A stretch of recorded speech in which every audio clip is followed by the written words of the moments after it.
Revelation talks about the abomination that causes desolation. And everybody's waiting for the third temple to be built.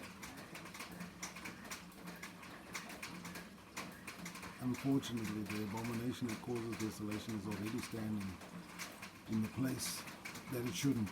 In Daniel 12, it says, and when you see that abomination that causes desolation standing in the place that it shouldn't, that is when you should be. In Revelations, that is concluded with, in Matthew actually, that is concluded when you shall flee. Jesus was talking about this abomination that causes desolation. What is it? Well, to understand what the abomination of desolation, that causes desolation is, we've got to go to the most unlikeliest of places, which is found in Genesis chapter 3, verse 1. It says, and the creature, and the serpent was the most cunning of all the beasts of the field. That serpent was cursed later on in verse 14 of Genesis chapter 3. And you can read the curse for yourself. But then what most people missed was that in Genesis chapter 3 verse 19, it says this, the curse, if you read the curse of the serpent and you understand man, part of man's curse, where Jesus, or where God says, from the dust you came, and to the dust you shall return, for dust you are. And nobody asked the question, made the correlation between Genesis chapter 3 verse 14 and Genesis chapter 3 verse 19. And when you see the correlation, you begin to understand that this creature that God had created, and which was actually a very disobedient creature because it did something in the garden that most people don't realize. Because that creature is immortal, and I suspect because of its immortality, and it's an ambush predator, by the way, it actually exists in this world as an immortal creature.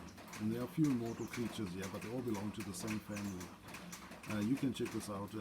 Greek mythology spoke of it. The creature's name was Hydra. Now, if you understand what Hydra is, then you'll also understand what the abomination that causes desolation is, what it eats, where it lives. And if you understand these things, then you go read the story in Luke chapter 8 of the man of the Gadarenes that approached Jesus. You'll also begin to start seeing why the man recognized Jesus. Well,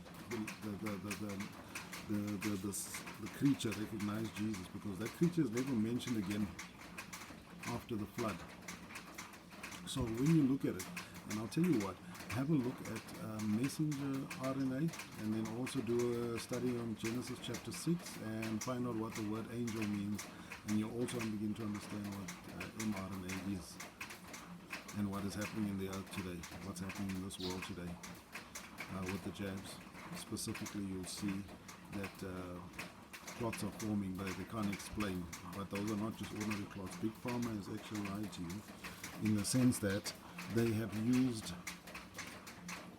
the serpent to enhance the technology that they're using, but they think that they are controlling the serpent, but that's not true. The serpent is actually controlling them.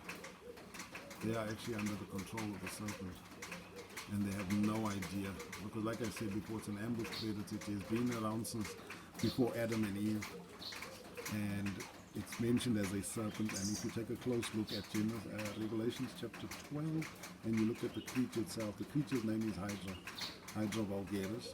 That's just one of its names.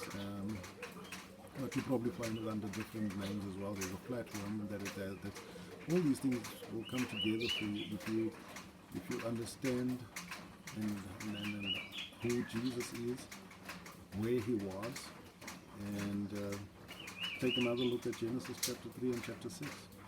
Specifically Genesis 3 verse 1, Genesis 3 verse 14, and Genesis 3 verse 19, and then have a look at Genesis chapter 6. Read the whole thing.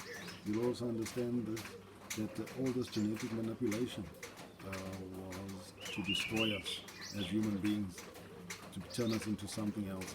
I believe it's called transhumanism, but that's neither here nor there at this point. There are a lot of people in trouble right now, and soon we will know whether or not the Bible was 100% true, because everything is coming to pass.